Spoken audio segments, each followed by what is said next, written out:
They're not bad. They're lost. They're hurt. Let's help them. When you're just flooded with feelings, you don't really know what they mean. Other people's energies, you don't even want those. Hello. Make the decision, about what you want to get and what you don't want to get. You can say, I only want to know what's best for me. I only want to know what I can actually impact. We're already all clairvoyant. Every single chakra is bringing in information or data, interpreting it, sharing it with your brain, helping you understand what's happening in you. Clairvoyance is supposed to not scare us. It's supposed to help us.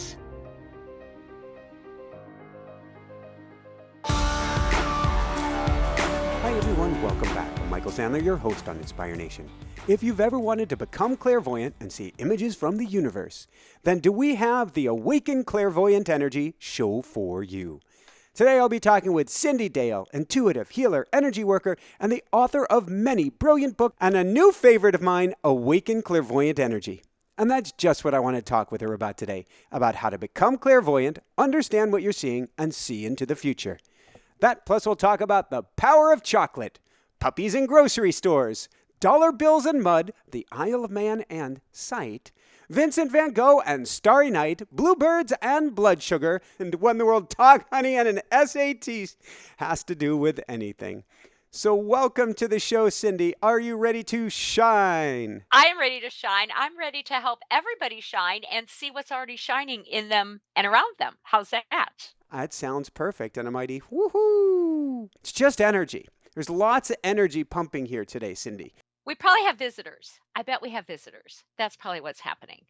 Kind of beings to help us out, help us see a little deeper into who we are, who everybody is. Let's just put it down to, we've acquired a crowd already. I like it. So with or without that crowd's help, can't we all become clairvoyant or see into the future? Absolutely. We're already all clairvoyant. And I'm sort of a geek when it comes to figuring out how intuition works. I link different styles of intuition to the chakras. I have 12 chakras. We don't need to understand all the 12 chakras, okay? It's just cool if you know that you do have chakras, and each functions as a band of energy frequencies. So every single chakra is bringing in information or data, interpreting it, sharing it with your brain, helping you understand what's happening in you and outside of you. Clairvoyance is one of those abilities. But even if you don't know that you're getting those really super cool colored images and looking into the future and sending healing to people through picturesque kind of ways of doing it, you're able to do it. You may just have to find your own style in that genre. It sounds like we're already doing it well, if somebody comes into the room, we can feel their energy and people can feel ours, which means we're already a receiver and a broadcaster. It just may not be on a conscious level yet until they watch this show, for instance, or get your book. Exactly. And learn how they can kind of tune into their clairvoyant radar, and let it go online. I mean, one of the coolest things to really know and remember about intuition is it's very body based. And 99.999% of our body is subtle energy. It's psychic energy. It's spiritual energy. When I started getting trained, we called it psychic energy. Now it's called subtle, and it just sounds a little more official.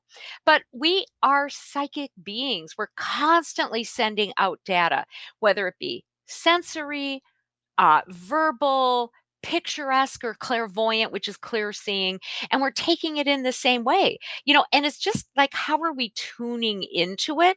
And are we dragging? It's sort of like a computer, which is not my specialty, but, how do we drag the data, into the brain in such a way that it turns into pictures? Okay, so what's our inner eye? Typically, when we talk about the inner eye, we're talking about the sixth chakra. It's also called the third eye. It's in the brow, and that's our clairvoyant center. So, I mean, picture it. It is like a big eye, but guess what? It's sort of like a two-way eye. It looks forward, which is into the future. It also is open backward. So it's looking backward also. And what we typically want to do is sort of stay centered in there. So we receive from history, from spirit, what it is we need to know, and then we project forward through that inner eye into the future. And based on what gets projected, that becomes the path. That becomes the future right there. So, on the one hand, we're seeing into the future. On the other hand, we're creating the future, which is where things like, to me, the news, which I call negative, worthless stimulation, can be so challenging because then we can collectively come together and bring about the exact thing that we'd rather not have happen. Exactly, because we've got this sort of group consciousness thing happening, and we tune into it if we don't know better, right? Which we all want to know better. And then it's sort of like we're illuminating a path that's full of, like what we've seen in the past couple of years, a lot of despair, more dying, a lot of confusion, a lot of anxiety. But we're independent beings. We don't need to create, kind of what's in the greater environment. We can project from whatever you want to call it, our own spirit, our own eternal self, and just illuminate that path. And then it pulls us to it. I had a really interesting experience about 20 years ago or so. I used to lead groups into Peru in the Amazonian basin. And some of what we would do is conduct ceremony with a shaman using ayahuasca, using plant medicine. So, one of these experiences, everybody's around, I'm sitting there. Frankly, the shaman was drunk. And I was like, you know what? I don't think I'm going to take the medicine. I better run this. I better make sure that we don't lose anybody tonight. So I did not use this hallucinogen that stirs your clairvoyance. Nonetheless, I felt myself taken out of my body into this lifetime's death experience. And I'm there and I'm hovering in space.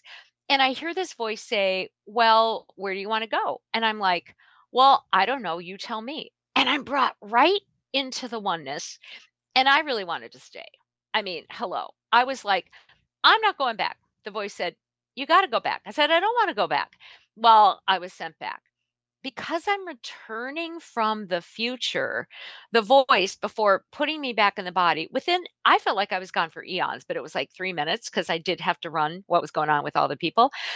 The voice said, "You're going to now know the future because you've essentially gone through it." And, you know, don't we always think we want to know the future, Michael? Like we always want that inclination, like, is this person going to marry me? But I started crying and I said, "I don't want to know all of this." But the voice said, "We'll just let you know parts of it and we'll show you how people can better set a good future rather than just see the future." So I think there's sort of a magic in that idea too. It brings up an interesting question. I want to do a lot of how-tosy today, but is there a concern that we're going to be able to see so much that we're not going to be able to function? We've all seen the movies where people start seeing spirits. Like one of my favorite, I can't remember the name of it, is a dentist, a very straight-laced dentist who all of a sudden the dead people start queuing up at his office and he can't function anymore. Is that a concern as we begin to become clairvoyant? Well, some people are born that way and they just see and hear too much in the beginning. Right? I worked with a client who, since she was a little girl, could always see what catastrophes were going to happen to anybody around her. That poor little kid. She goes off to school and she was like, that teacher's going to die or they're going to be having an affair. And so she was sort of attuned already, probably because of past lives, to be honest, to what she thought maybe unconsciously she could stop, and she never could. So she just wanted to shut it all down. So I think that we should be slightly concerned. We don't want to see everything. We certainly don't want to see all the negative, and we definitely don't want to tune into things that are so painful to know if we don't have some power or we can't give people power with that. That's just kind of useless. So you just set your boundaries. I mean, honestly, as you're developing and practicing, there's so much you can do to turn your clairvoyant online and to, kind of set it down the aisle, let it go down the highway that you want to be driving down. You've got the power about what you're going to do with that. And it's about setting your boundaries and your parameters. But you do have the right, to develop it because it really honestly is one of the mechanisms for creating your future. also. So we want some vote in that. Thank you. You brought up another key point before we get into the how-to side of things. People who listen to the show, I call them mystics in training. They came here sensitive. They came here with a better ability to understand energy. They've been here many lifetimes. They're not understanding what's going on this lifetime. This is a big WT, who knows what is going on, but that's because they're being set up to awaken and to awaken at a higher level and be that 1% or 10% that helps lead things. But it also or helps this energetic shift. But it also means that people listening today are very sensitive to energies. So as we become more clairvoyant, as an empath, are there things that people have to watch for? Or will there be ways to set boundaries to protect themselves? There's ways to set boundaries. And, these days we talk a lot about the power of intention. I like the word intention. Better yet, how about the word decision making, deciding, declaration? So before, wherever you are in the adventure of, kind of even turning your empathic knowings into pictures. I love teaching people how to do that, right? Because when you're just flooded with feelings, you don't really know what they mean. Other people's energies, you don't even want those. Hello. Make the decision about what you want to get and what you don't want to get. Sit down, base yourself in your heart. I kind of call it the God spot. I don't care about religion. Right in the middle of the heart chakra, there's an area where your spirit dwells, whatever you call the greater spirit. And I like to assume that there's a cell of the divine in there too, like a piece of the body of the universe. So whatever you decide in there becomes so. So you can say, I only want to know what's best for me. I only want to know what I can actually impact. I only want to know something, to see something or to turn a feeling into a picture if it's going to be beneficial. I'm really visual. I get tons of images, but I'm not flooded with them as I'm going through my life. The only pictures I get obey my own personal law, which is I only want to see an image if it's beneficial for me, or a loved one, or if I'm supposed to be called to do something. And what's funny is my youngest son has figured out like how visual I am. He's a baseball pitcher. You wouldn't think baseball pitching has a lot to do with, kind of clairvoyance. It does. He Well, makes perfect visualizes. sense to Oh me. gosh. But last spring, for instance, he was at a school, it wasn't going good. He had COVID, hit his back, threw it as mechanics. The team was mean. And he was like, Mom, I feel like an abused person. Like I want to go to a different school, but I feel that not good enough about myself to leave. So will you get me a sign, something that you see? And I'm going, sure. So in Fargo, North Dakota. It's freaking freezing. Every time I go to baseball, it's freezing. It's just like what follows me. So the weather gods do not listen to me. Let me just say that. I'm in a gas station and I go, I need a sign for my son Gabriel, about to leave this school or not. I'm pulling out of the gas station. There's this old pickup in front of me. No kidding. So visual can be with your eyes too, psychically. The name Gabriel is across the back window. Oh my gosh. The license plate basically can be inferred, translated to be go, leave, be a hero. I called him. I texted him actually. And I said, "You're going to leave." He goes, "Okay, I am." And that was it. Clairvoyance is supposed to not scare us. It's supposed to help us. There's this whole tool chest you have in your book, and it seems like the most important piece that we get to learn, and I'm wondering if you can walk us through this step by step, is the spirit to spirit technique. Thank you. Yes, this is a technique that is really the result of years and years and years that I've spent studying energetics, traveling to different countries, reading different, mystical books, spiritual orders. And one night I went to bed and I felt like Christ showed up and said, are you tired of all that? Like, are you tired of going like everywhere doing like 28 techniques just to be intuitive? I said, yes. And the voice just said, here are the steps you need to take. So I'm going to walk us through it. They're very short. There's actually 3 steps. So the first thing you do is literally just attune to your own spirit. In the middle of your heart chakra, that area I love to call the God spot, the divine spot, feel yourself in there, and you're really given permission for all of you to be the spirit, the essence that you are and that you've always been. And so you're going to operate on that higher level. You're still going to have your personality, but you're just saying, oh, everything I do is going to come from me, the spirit I am. Isn't it relaxing? Yeah. Yeah. So second step is we affirm the person we're with or the group as well as any spirit allies that are present. So you and I right now, Michael, we're just going to affirm each other. And so I'm recognizing the spirit you are. That's how I'm going to interrelate with you. You're doing that with me. And then we have all these lovely beings gathered in body, not in body. We're bringing them into the party. And we're just going to operate on that spirit plane. The third step is the most relaxing. It's really gives grants serenity. We just turn the process over to whatever it is you want to call the greater spirit. So that's surrendering.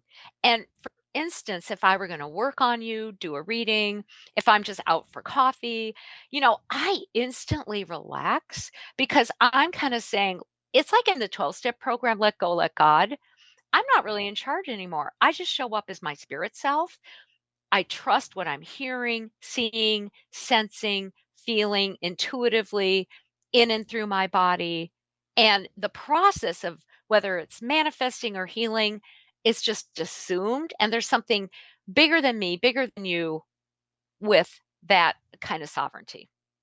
It sounds, in essence, to put some lay terminology behind it. You're creating divine space. There's now room for spirit to talk with you. Where before the mind is going so fast, I'm concerned about this, I'm concerned about that. Let's drop down in there. Let's let go.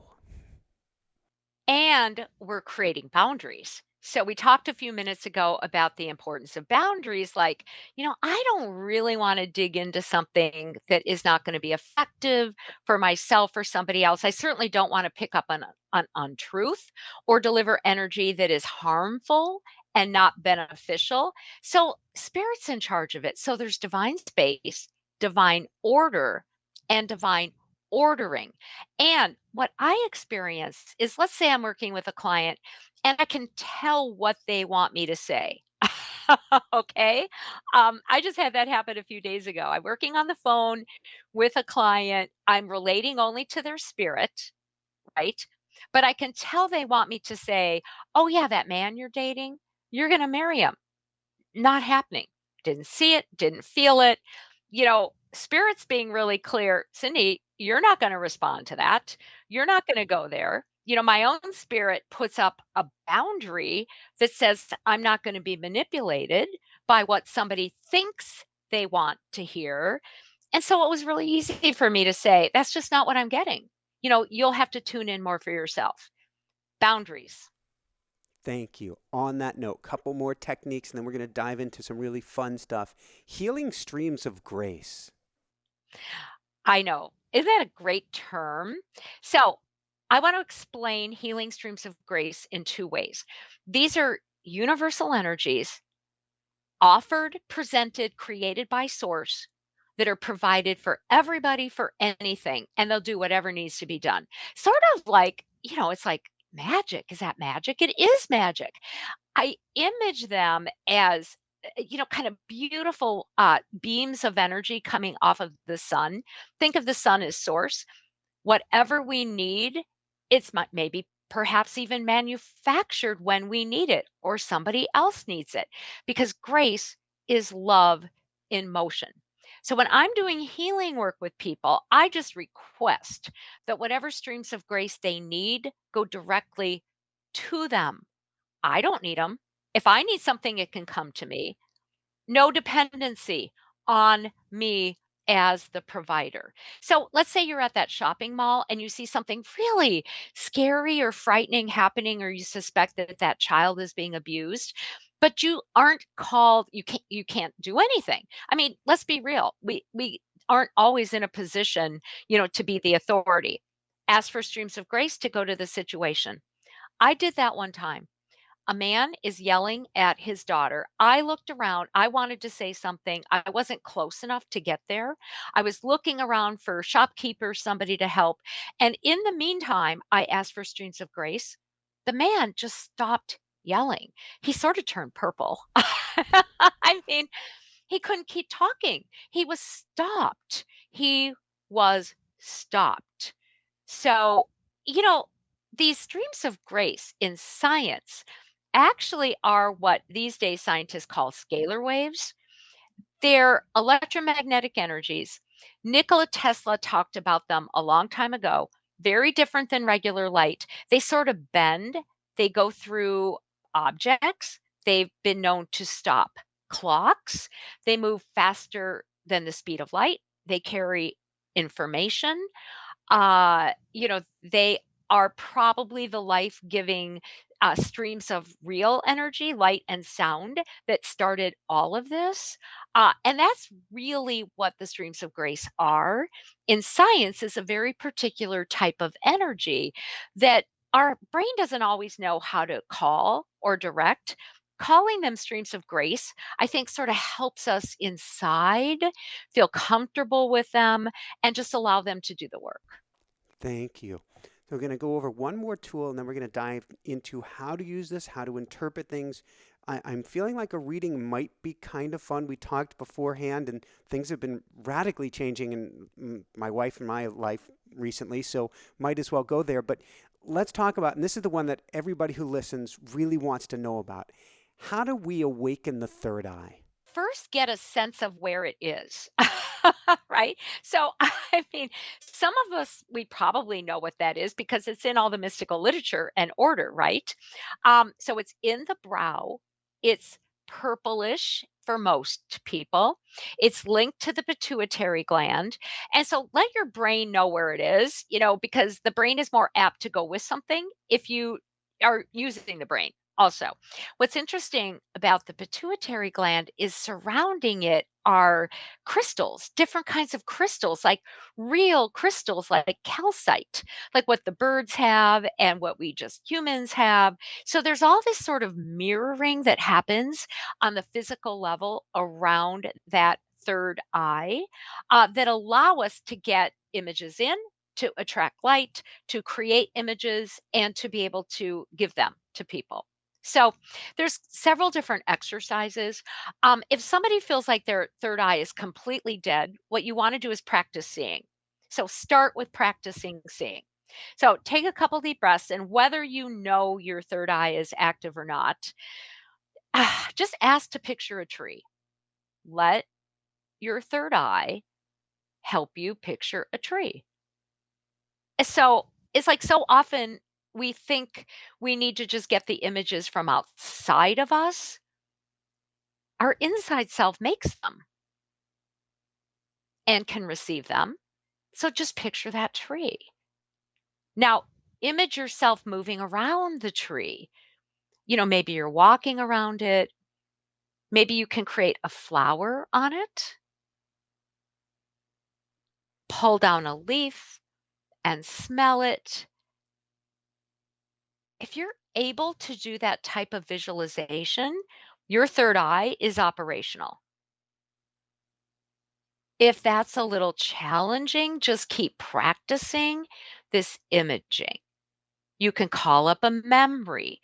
You can look at something, close your eyes, picture it inside. So get used to being visual. All right, that's beautiful. The second step I have people practice with is use your third eye, use your clairvoyance in your life to make decisions. So you're going to go to the grocery store. You don't know if you want to buy apples or cantaloupe, or something very, very simple. If you if you use your third eye on decisions that really aren't catastrophic in their results, you're more apt to have it working with you.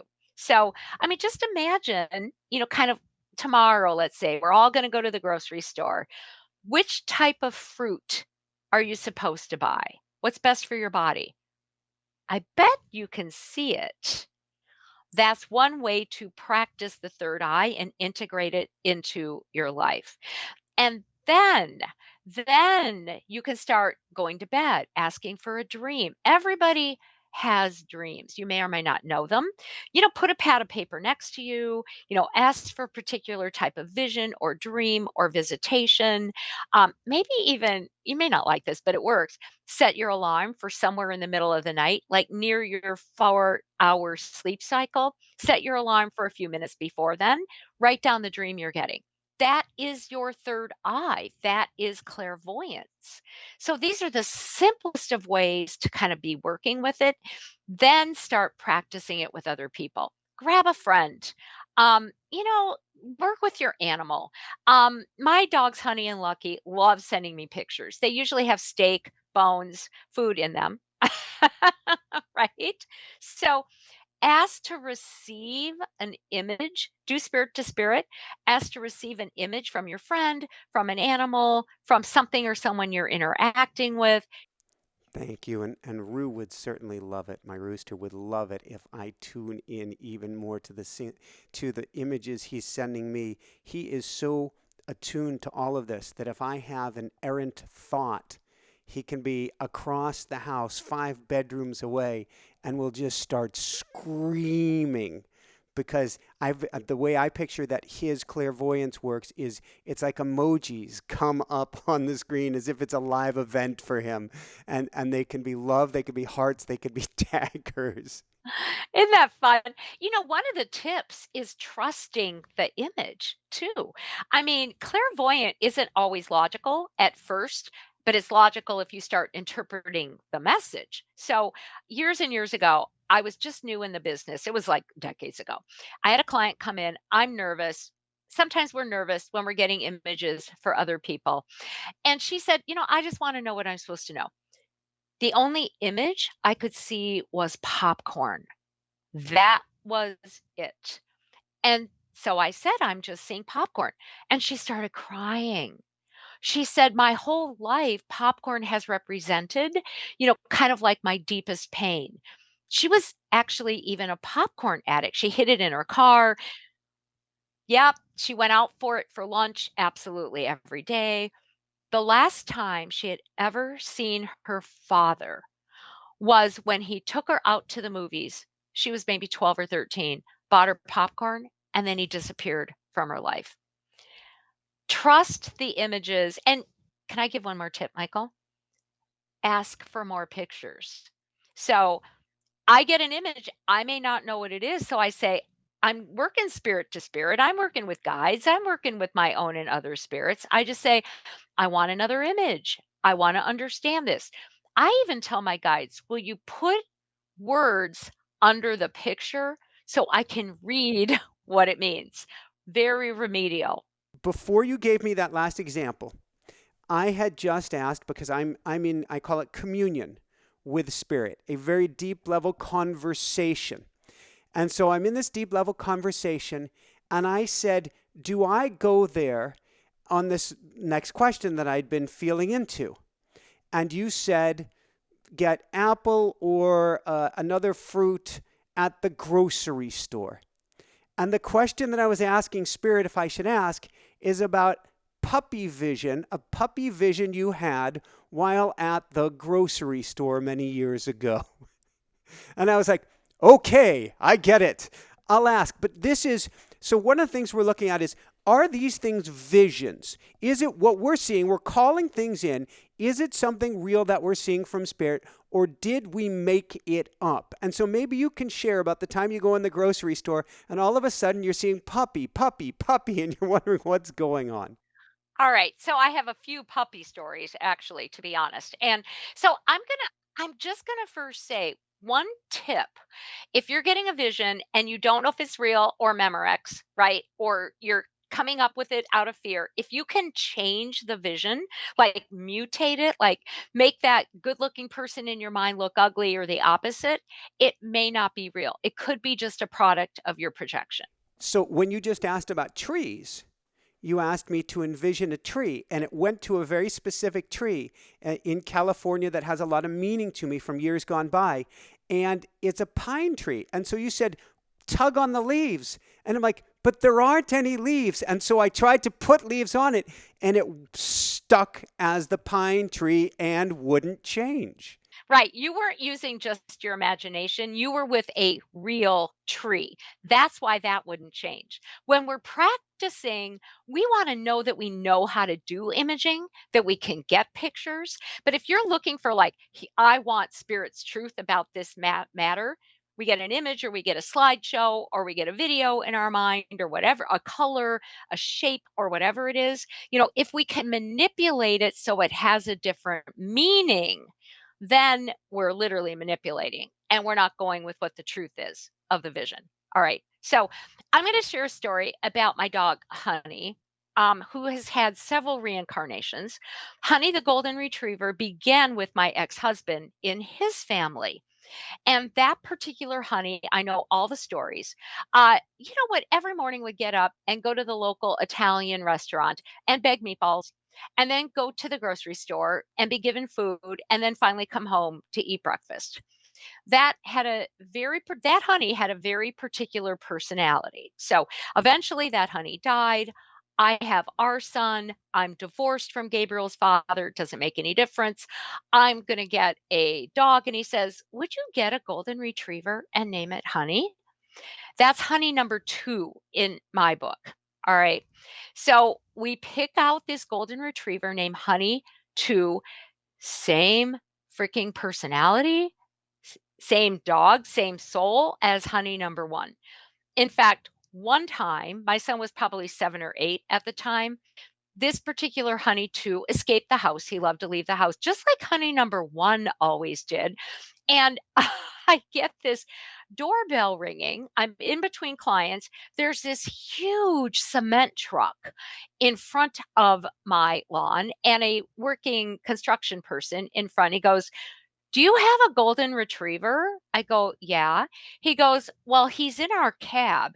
He snuck in the cab and ate our lunches. Same Honey, obviously the same Honey. When Honey 2 died, I hate to admit this, we can never tell my sons this. I was sort of relieved because he was a loudmouth. He ate everything. He ate a couch one time, frankly. I mean, pretty much the entirety of a couch and the pillows. What he didn't eat was all over the place. And I hear this voice one night that says, I'm coming back. It had been 3 years. And I'm like, no. My son next door comes into my room. It's been 3 years. He goes, Mom, I found Honey. He'd been surfing the net that morning, saw this little cute golden retriever in Pennsylvania named Tank. And he goes, we need to get Tank. And I'm like, I need signs. I'm not just going to get Tank. I got so many signs. I can't believe it. Honey was delivered from Amazon. The real honey, that you pour and that you eat, was delivered from Amazon, later that week. And I'm like, okay, well, I'm still going to ignore this. Everywhere my son and I went, we saw pictures of tanks, G.I. Joe tanks, toilet tanks, absolutely everywhere. One day I was in my therapist's office. It's a non-dog building. And I say to her, I really need another sign before I get this dog. This dog, I open the door in the hallway, comes up to me carrying a leash. There's no people around, hands me the leash, right? Same in the grocery stores. In fact, one time, I don't think this is even in the book, in the grocery store, puppy chow fell on my head. This all happened within a week. I called the broker who was selling Tank, and I said, I don't really know if Tank is for me. He's just started channeling. I mean, we can use that word on this show, right? He goes, "This is your dog. This is your destiny." Like on and on and on and on. I got Tank. The rest of the interesting story in the short term, Tank had been with us. We changed his name to Honey. It's obviously Honey 3, right? The same Honey. Honey the 2 died from an injury to the throat. Honey the 3 was bitten day 3 by my dog Lucky. Shame on Lucky. It is what it is. In the throat, moved around all his teeth. Honey the 3 had to have surgery to correct that.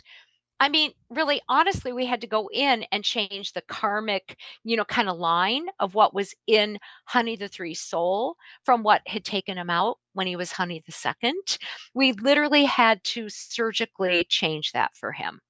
Um, Mr. Talkative eating dog, during the 2.5 hour surgery where the teeth were being changed and rearranged and kind of the broken teeth were taken out, the surgeon said during that whole time, Cyndi, your dog talked the whole time. Um, that's clairaudience, that's clairvoyance, that's the soul. That's why we do clairvoyance is to get signs, to get support, to support us, in figuring out what we're supposed to do or help somebody do the same thing. So I've got to ask, and then we'll dive more into how we play with this. How is Honey now? Are your couches intact, and are you glad that you got him? I've got you on the spot, I realize.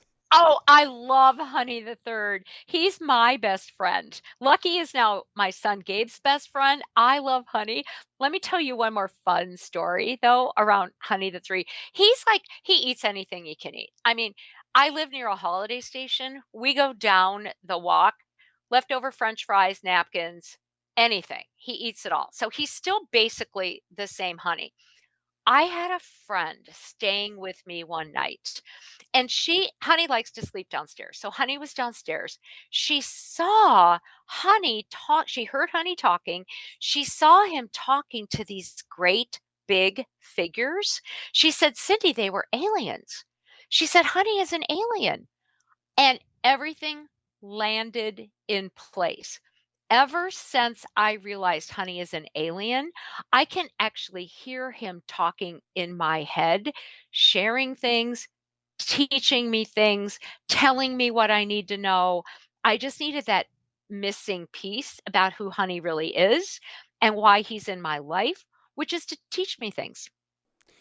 We have a kitty who passed away many years ago. We have one kitty that's a reincarnate of another kitty. This particular kitty is named Bam Bam, who we haven't had as reincarnate yet. He used to, out of love, hit into us with his head. He would open doors with his head. He, I think, passed away getting hit in the head by a horse's hoof because he would go run with the horses. Um, I had a vision of him in ceremony. So it was in ayahuasca ceremony as well as an Arcturian commander flying a spacecraft. And so I think now I need to reach out to Bam Bam. I think Bam Bam probably has a few more things to give you or teach you. I think so. So we start to play with our visions. We see if they morph or change. Is there a litmus test that we can do or ask spirit to be sure, or maybe that's where a second image comes in, that what I'm getting is not coming from my thinking mind? Ask for more images, ask for more definitive images. Now, this is a little advanced, but it's very, very helpful. You can also get images through your seventh chakra, right? So, sixth chakra gets the colored images of all sort. Seventh chakra up at the top of the head, right, connected to your pineal gland, it will get images in black, white, and gray. So these are images that are more definitive, kind of more good, bad, ask a different question. The white tends to be, yes, this is of spirit, this is true. The black tends to be, nah, maybe you're making it up. The gray image is more, ask another question, or you're just not supposed to have the answer right now.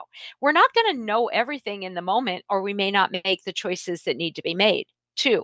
So When I'm questioning, sometimes I sort of drag my consciousness up to the seventh chakra or bring that energy down into the sixth chakra and I double check everything.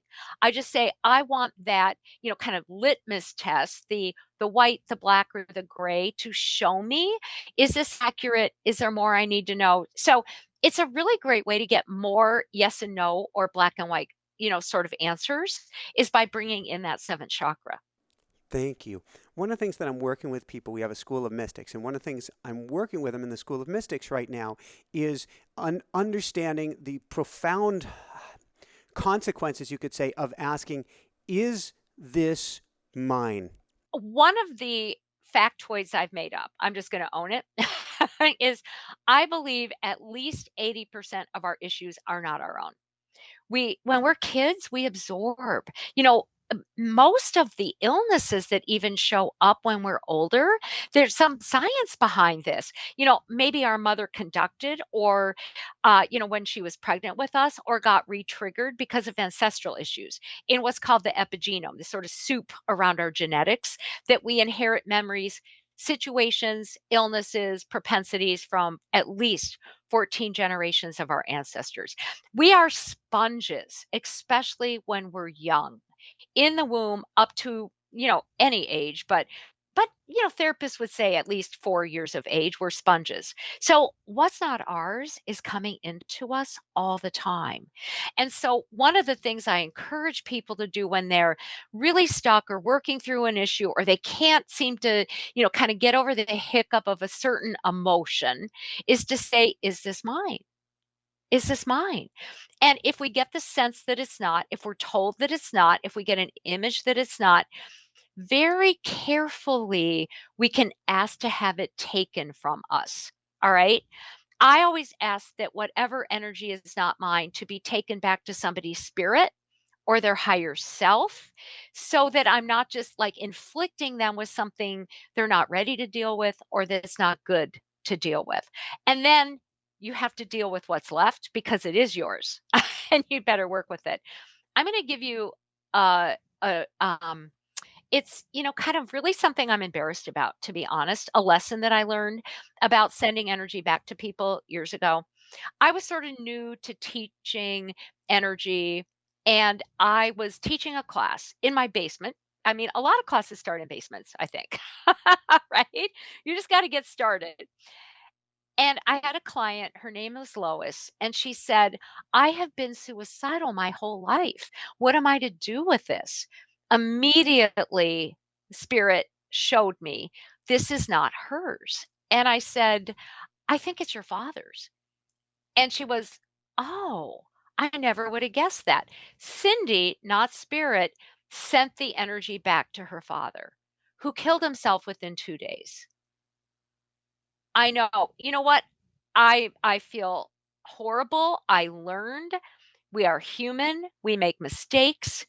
So since then, I always, when I'm sending energy back or asking for it to be healed or transmute it for somebody, I always want to add those streams of grace. I always want to add love. And I want it, if it's going to go back to something or someone, who knows how far back it's going to go, I ask for it to go to their higher self. So this is not what I'm a professional at, but there are times where I do clearing work that I will take, we will call them lost souls or energy that does not belong to you, where somebody's just looking for a home or a resting place because they don't know how to get back home, and they get stuck with you because they match wounds, always matching wounds. And I can help extract and send them on their way back to the light and let them know it's going to be okay to go to the light.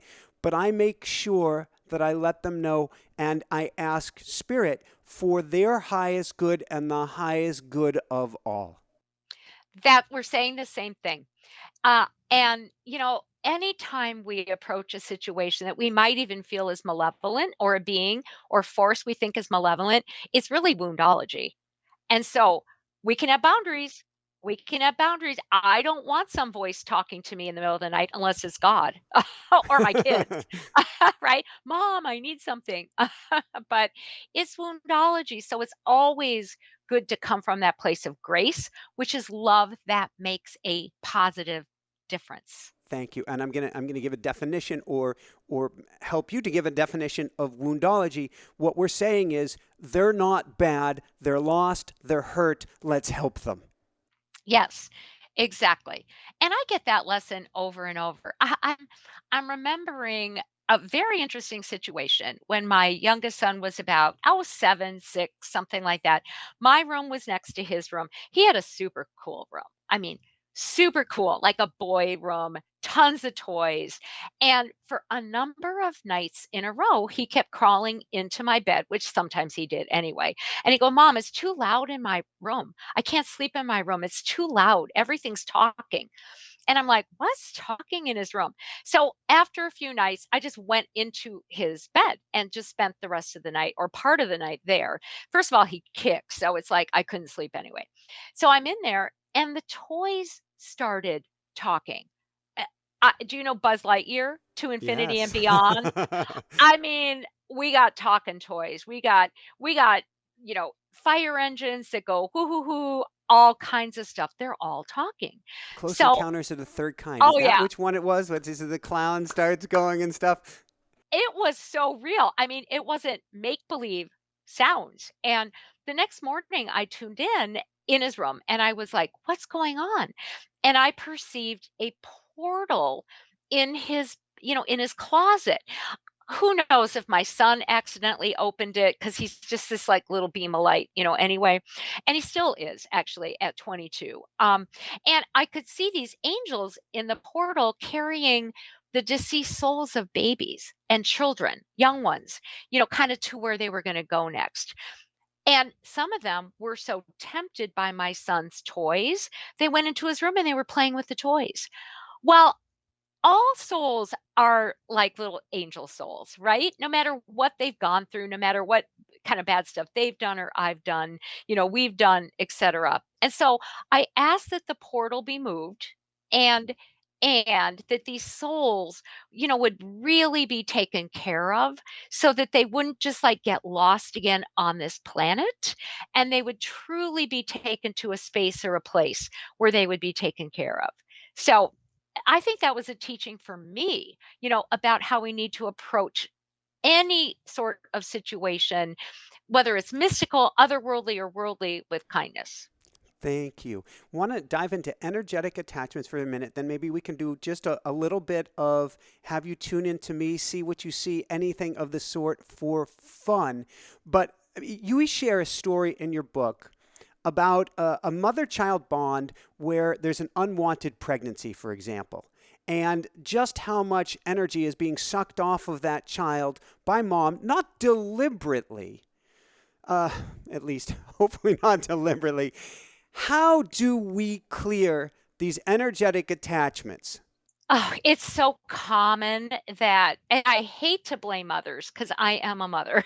But, especially in the case of a baby, that body is being made out of mother cells. So it's going to be automatically imprinted with what mom's going through, positively, negative, neutrally, and frequently in the case of maybe even a miscarriage or adoption or, a fetal alcohol syndrome baby or a child being born, that's not wanted, we have what's called attachments. The typical attachment is an energetic attachment, right? You can't see them. It's not like the umbilical cord, but these attachments work like umbilical cords. Okay. The typical one is called a cord. And we've all had cords to other people, maybe to our mother, maybe to negative spirits, maybe to positive spirits, whatever. So a cord is literally what it sounds like. It's a garden hose through which there's a passing of energy. And so I, for instance, had a cord to my mother because my mother did not want to be pregnant. So sort of borrowing, Peter and Paul, in this case. And so my thought was as a soul, oh my gosh, for my mother to not miscarry me or to at least somewhat, eat right so that I have a half of a chance or that she won't, kind of like kill me off when I'm born or whatever it is, I'm going to send her my life energy.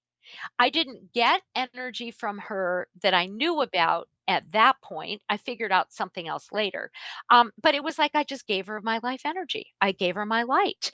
It's somewhat selfish when I was doing it, like, this way I'm gonna survive, but it's also because I love my mother and I wanted her to be happier and healthier. So we have these soul to soul kind of exchanges of energy that we make, maybe you could say in our subconscious, in our soul body. Sometimes people are sort of tricked into it, when they're little. I worked with a person who never had any friends. She's 40. She works at home. She's talking to me on my landline because I like landlines because they always work. And she's never really had a friend. And we figured out that there had been an entity that hung out at her crib with her that said, I will be your friend. You don't need any other friends. So it was borrowing her energy and sending her its fears in this sort of attachment or contract. There's typically a contract, and that entity probably didn't have any friends of its own. Right? When we released the contract and my client had to be willing to go back out in the world and be scared for a while and send that entity so it could make friends kind of in a different zone, right? On the other side, my client started to get, some more sense of herself and she made some friends. Sure, first she did it online and then she actually started to meet up with people. So there's always a contract. And if we change the contract, we change or eliminate the actual attachment. What's the simplest way to change that contract? And I'm thinking even for my wife and myself or for our baby coming through, I'm like, when we cut the umbilical cords, maybe there's some other cleanup work that we get to do. It's so simple. You do spirit to spirit, affirm my spirit, other involved spirits, turn this over to greater spirit. Ask for streams of grace. Let them disintegrate all the contracts and the cords. You know why that's so important? Because that's healing energy going through the cord, going around the cord, going through the curses or the other kind of holds or attachments. So healing is being provided to each being involved. It's love, love, love, love, love all the way around. And that process will take as long or short as it needs to. So there's not this sort of like a ratcheting in life, and there's a gentleness to the release process. Thank you. On that note, would you mind? I don't even know what I call it. Doing whatever you do. I'm going to do what I do. Now, this is going to be really fun. I don't know what I'm going to get, so I'm just naming this. So, people, if they're going to do a reading, a healing, don't go into it thinking they're going to have some premeditated sense of what's going to happen. Okay? Because you show up in Sounds the moment. perfect. I'll use your rooster too. There's other beings. Okay, let me just go step by step. I affirm my spirit. I usually say this inside of my head, but I'm saying it out loud. Your beautiful, wonderful spirit, Michael. It's so full of light and power. You've had many different experiences in many different galaxies. Thank you for coming here. Just saying. Affirm the helpers who are showing up, including Rue. I think your wife and a few other people who are around you. Something like a grandpa is showing up. And then I just turn it all over to the greater spirit. I literally kind of whitewash my mind, turn it over, and ask to get what I'm supposed to get. All right. So I could talk for a long time. We don't have like hours and hours. The first thing I'm actually seeing is this amazing ball of light inside of your navel. In some systems, the Taoistic system, we're not talking chakras, we're talking the lower Dantian. Just a term. It's this it sometimes it's called the sea of dreams. It's our physical prowess. I'm hearing to say the word prowess or power, right? And it's like what ushers in like another calling. Like you're going into your second calling. Really it's your third calling. You're moving into your second kind of evolution and third calling. Whatever that means, I'm just hearing to say that. All right. What the guys want to do is just have your permission to use those streams of grace to open up that power. I have a story about that power in a minute, even more thoroughly in you and around you. Yes, yes, yes. It's already happening. I'm so hot. I feel like I'm in a furnace right now. So, as a reader, sometimes I actually feel the energy that's being provided to and through somebody. All right. So, I see you have one book, right? I see two more books I'm hearing to say to be written in very short order. For some reason, the image I'm getting of one of them, this is not the book. Okay. I don't know if you remember the book, the recipe book, The Joy of Cooking. I'm seeing that book. It's not a cookbook. It is though. It's sort of like a recipe book for spirit. It's a recipe book for everybody who wants to embody their spirit and the divine gifts that are getting birthed in and through them and because of them. All right. Isn't that kind of interesting? Very, very cool. That's the influence of the book. I think it's gonna sell as well as The Joy of Cooking, which I have no idea how much it sold, but I think it was a lot because I didn't even cook and I owned the book too. All right. Let me tell you a little bit more about this energy that's evolving. I'm getting a sense of a story, and I'm seeing the story, I'm hearing the story. I feel like I'm watching you back in whatever you want to call the oneness, the pre Big Bang, if we go at it from a science point of view. I'm seeing you getting ready to emerge and you're really busy, you're excited, you're saying, "I'm gonna bring this with me. I wanna do this." You have this big, I would call it a book of wisdom, though we're not humans back then, but it's similar to a book of wisdom that you have been unfolding for yourself and for the world. Um, and then I'm getting this sense that before you left, right, you emerged or merged into the developing manifesting universe. I see, feel creator calling you back. And yeah, like I think you were a little nervous, like, did I flunk something? Or right? The feeling is creator drawing you back and handing you some kind of divine light that's very unique. And I believe that's what's becoming open inside of you. Um, my head, this is my head. So sometimes intuition uses knowledge to make a point or to give an analogy. My head is remembering a legend I read about years and years ago, actually, when I was pregnant with my second son. I read three fictional books about this particular Jewish legend.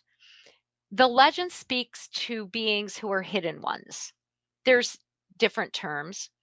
The hidden ones, say the Jewish mystical legend, there's 36 souls in every generation. And these 36 souls hold the righteousness. They're also called the righteous ones. I'm remembering a lot from 22 years ago, to be honest, in a pregnancy state. These 36 souls hold a divine light. And if these 36 souls were to be killed, then we could be consumed by darkness. I have a Hebrew name, What is it? Meir. It means the bringer of the light. Oh, I'm I'm gonna starting to cry. cry. Oh my god, I'm crying too. Wow. Oh my god. Okay, Well, that's I'm weird. crying. Well, maybe it's why our internet was so weird, right? I'm just crying. I just feel like crying. As a human, I want to say thank you for being here. Thank you. Thank God. Thank you. Um, I think that's what's opening up inside of you. It explains why I don't, like, I've put on 10, 12, maybe even 15 pounds of muscle in the last couple of months since I got hit by an SUV. I'm just getting back healthy. I don't have a gym. I don't have a single weight in the house. The body's putting on muscle, and I don't feel like I fit in my clothes, like I fit in what I've been doing. There's such an evolution going on into something new. Well, you're not going to be hidden. Not that you are, right? But I mean, this is the unveiling. I'm just hearing the word the unveiling. That's the word I'm being given, and I'm reading it in my mind's eye so people can get a sense of how fluid you can be with your intuition. It's okay if you hear it, see it, read it, ask for more. I'm just reading the word, the unveiling. Thank you. Last question I have in this area, and I love that you've been guiding, you've been sharing how it's coming to you so people can play with this themselves. Anything on my wife or baby Hana coming up, or Miracle, or any of that? I know she'd be wanting me to ask. So Hana has wings. Okay, not just wings. All right. Immediately I see Hana's soul. She's got a wing, right? Like over here. I don't know if it's the right side. I don't do right and left very well. And just you wait because the other hand in an analogic, like, kind of point of view, in the other arm or hand, first she's holding, well, I want to use the French term, a stylo, a pen, then it turns into a crayon or a paintbrush, and then it turns into some sort of font of wisdom, and then a soccer ball. So, busy person, busy, lots to do. You haven't seen her ultrasounds, have you? She is the sonographer. Not this last time, the time before that, had to rest her wrist because said she never chased anybody around with an ultrasound as much. That she was the most active child that she's ever tried to read. Oh my god, you just wait. You give her paintbrushes, you just gotta keep her busy. I mean, that's the picture. So, that's good for you. It's good exercise to chase them around, right? She'll chase you around, and then you're gonna be chasing her around. All right. Your miracle baby. Oh, I don't understand why this is the imaging I'm given. I'm being shown the picture of the Mona Lisa, with that smile. And that smile that says, I see, I'm hearing to say this, I see through the veils into the beyond. I'll be back. I'm hearing to say that. Um, it's beautiful. I see the same imaging of the smile, the energy of that smile around your wife. I mean, I see her pregnant. I see her, like, I want to call it like a goddess body, and I don't even use that term to be really honest, but that sense of the earth rising up to meet her and flowing from her. I do not know your wife. I have not read about your wife. I absolutely believe your wife has healing powers, that by the time this little one is, I don't know, a year and a half, I think they're going to be profound, just profound. Again, I have no context. It's what I'm hearing to say. And she does. She hasn't played with them much. We know it. She's only used it usually on our kitties, but it's there. It's real. So she has healing hands. She Wow, does. wow, wow. She does. She does. Thank you. So let's go from there. Since you used the word goddess, I want to talk about real briefly foods and stones and crystals. Then we'll bring in Rue, do a meditation, all that good stuff. You said the word goddess, which makes me think of chocolate. I know chocolate is so important, isn't it? So let me speak to chocolate. It's okay to have a little bit of chocolate. I wouldn't necessarily an entire chocolate cake. When I learned about the power of chocolate, I was in Peru in the mountains, Machu Picchu, and around that area, chewing coca leaves. Which is one of the sources of, cocoa. There's different sources of cocoa, and they were used to be grounded and not get headaches in high altitudes and to give yourself vision. So ultimately, the real cacao, the real chocolate is about your vision. And so, when clients get like a little, or students get a little bit of a third eye headache, like, oh my gosh, I'm practicing with my third eye, my cranium is expanding. What am I doing? I suggest having a little bit of, if you can, dark chocolate, because it's going to ground you and it's going to soothe your third eye as well. Different stones, you talked about crystals, they can help you focus. Crystals, some of them have souls and spirits associated with them. So do rocks, just plain rocks. I'm into rocks too. But they're also crystalline. We're made out of crystals. I mean, our bones, crystal, meridians, crystalline, electrical energy going through. crystalline pathways within the connective tissue. We're made out of crystals. We have phonons inside. They're quantum crystals, that carry sound throughout our body and help determine our health. So I think it's fantastic, for people to kind of, even if you have to hide it from the people at work, you know, get to know a couple crystals. Pick some crystals that you feel like, or you can research on the internet, are going to support who you are, what you're opening to. Amethyst is a great one for the third eye. It deflects negativity, it channels energy into the third eye. But pick your crystal based on how you feel with it, not necessarily what's on the internet or in a book. I am always holding some sort of a stone. Always, always, always. And oh, yeah, now that's got pow. Tell me about All that right, one. all right. I was in Guatemala, leading a group in Guatemala. We are at this super cool art space run by a man and his 5 daughters. They do art. I go up to this rock. It's a rock. It's just a rock. It's not even pretty. You can't tell, but there's little etchings on it. I'm like, I want that rock. The man looked at me and he said, "Are you sure?"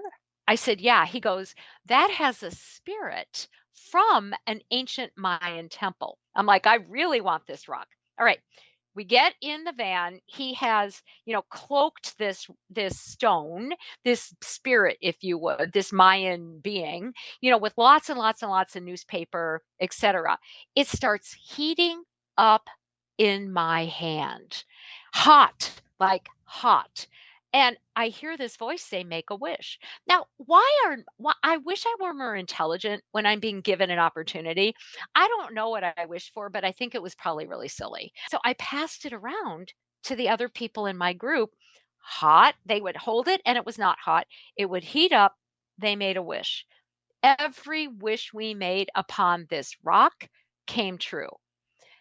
After a while, I tucked it away. I always have it in my office. The spirit isn't in it anymore. Like I freed it to go to the, great outdoors, the pantheon that, Mayan beings go to.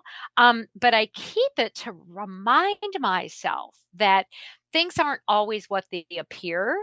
And, like if you're going to see, for instance, the Holy Grail, it's going to look like like a very plain vessel, not have jewels on it. So it's my lesson about that.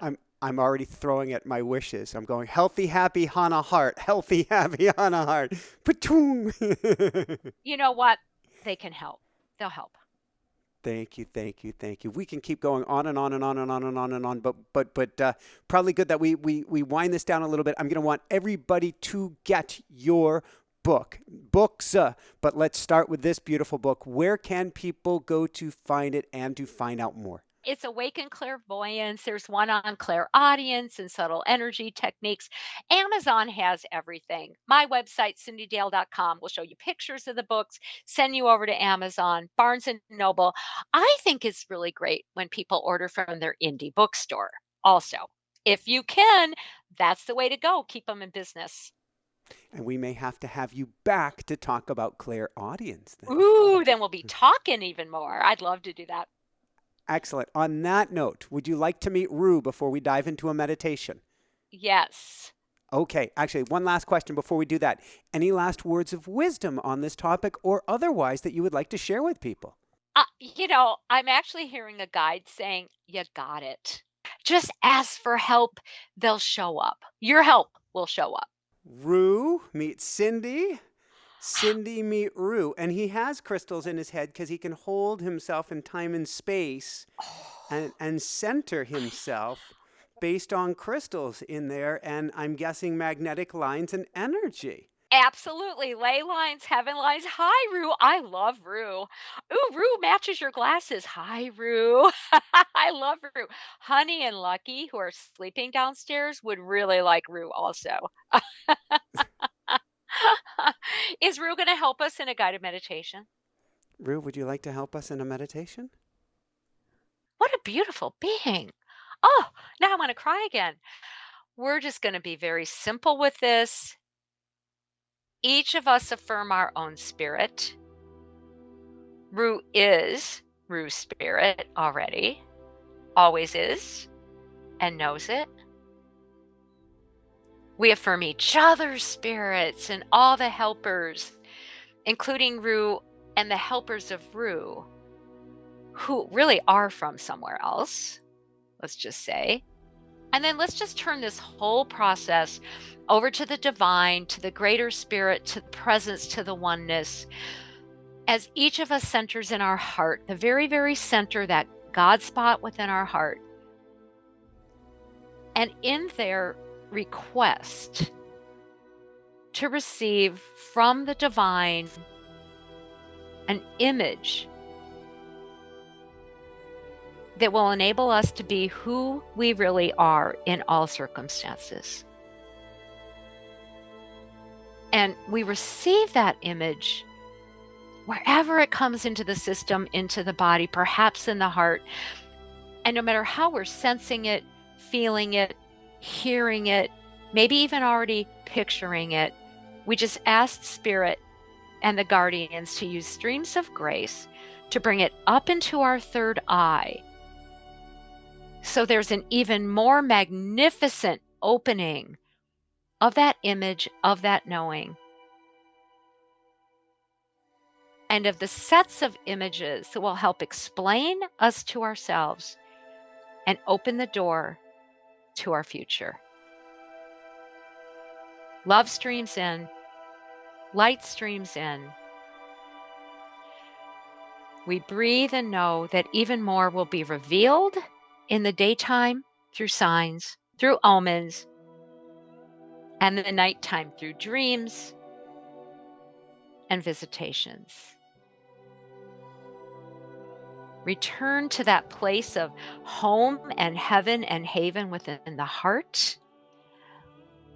Just reaffirm your own spirit, the helpers, and the divine, of which you are a vital part. Breathe and be.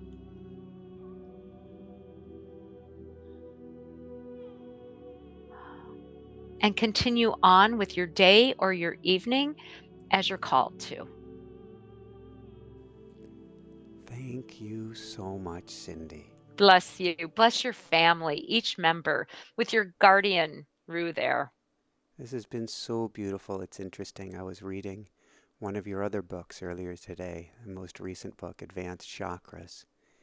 And I had that same nervousness that maybe in pre-time, pre-universe, pre-Big Bang, that I was being called back. It didn't have the resonance to it. And I get very nervous at that time. And this is kind of my primordial birth story. When I go out the door, I'm checking back in. And